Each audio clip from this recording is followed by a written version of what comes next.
It's Thursday, September 4th. It lost control, didn't have any braking ability. When it came around the corner, it crashed into the building. One Canadian is among the injured in the tram derailment in Lisbon that has now killed 17 people.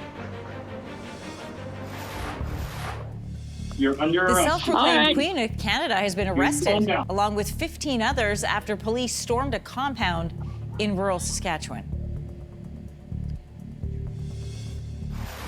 Bit of a worry in the beginning because no one knew where it was going.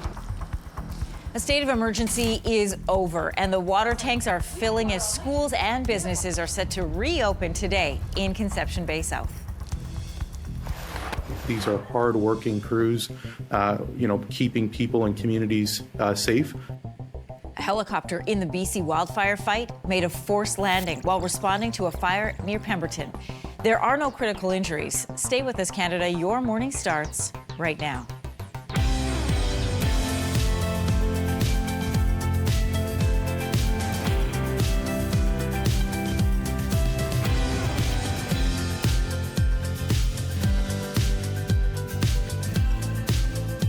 Good morning, Canada. Welcome to Your Morning. I'm Anne-Marie Mediwake. Good morning, everybody. I'm Lindsey Deluce. I'm Kelsey McEwen. Hope your Thursday is off to a wonderful start. Yeah, let's jump into news. International news to start. This hour, the number of people who died from that tram crash in Lisbon has now gone up to 17 people. And we are also learning a Canadian was injured in this crash.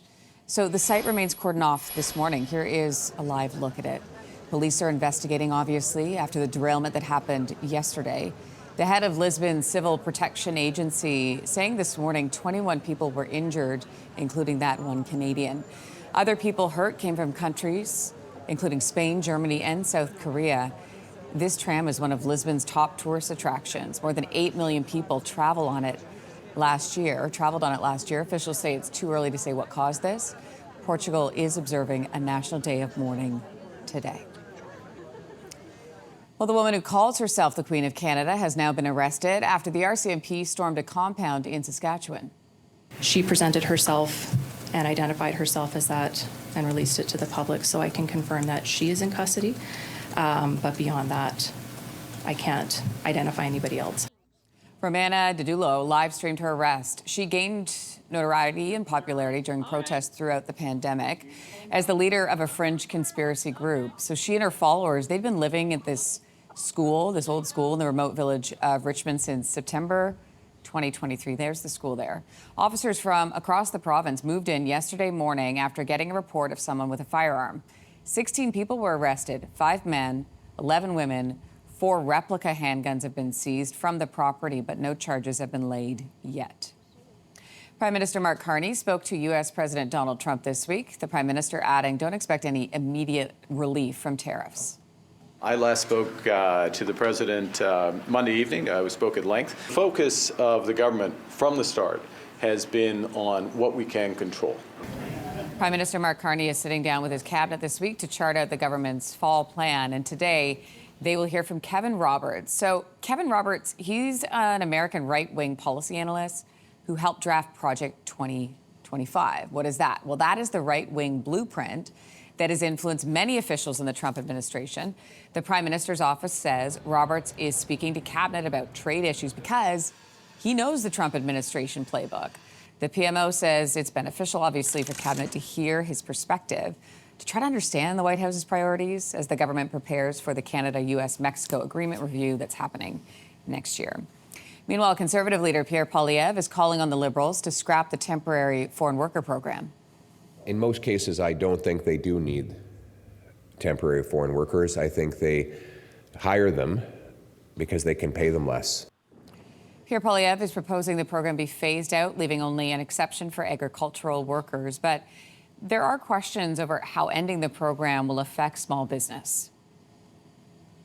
Shutting down the temporary foreign worker program would shut down a ton of small businesses in rural, remote communities.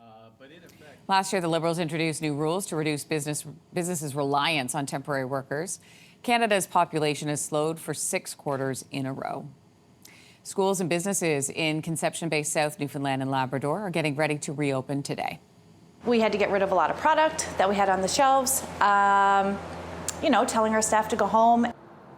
Emergency water-saving measures were put in place after a water main break caused the town's water supply to run dangerously low.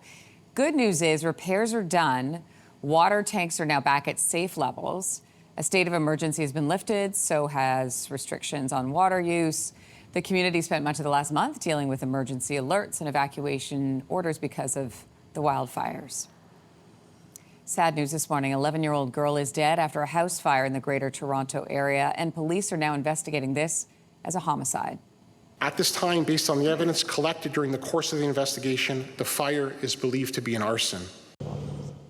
The fire happened Monday at this home in Richmond Hill. Firefighters found 4 of the victims unconscious inside the home, a 5th person outside. 4 people are still in hospital in critical condition. Police have not released any information on potential suspects or established any kind of motive for this arson. Across the street from the home, though, investigators found that red gas can in a backpack, which they are treating as suspicious. There are no critical injuries after a helicopter working to fight the wildfires in BC made a forced landing near Pemberton. These are hard-working crews, keeping people and communities safe. When we have more information to share around the conditions of those wildland firefighters, and of course what led to that forced landing, will certainly provide that. Officials say 3 firefighters and 1 pilot were on board. The helicopter is part of an initial attack crew.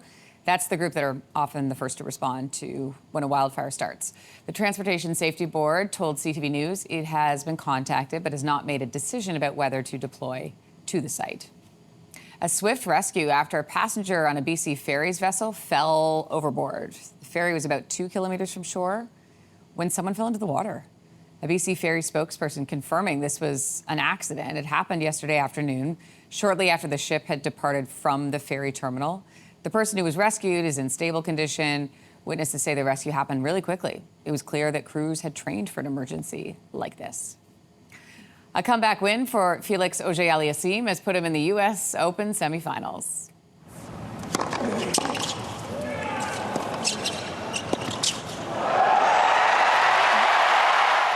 After dropping the first set, Auger-Aliassime came roaring back to beat the number 8 seed in 4 sets. This is his first trip to the U.S. Open semifinals in 4 years.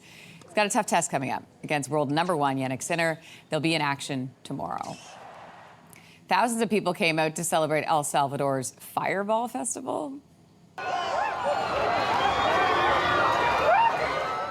I don't know if I've ever seen this before.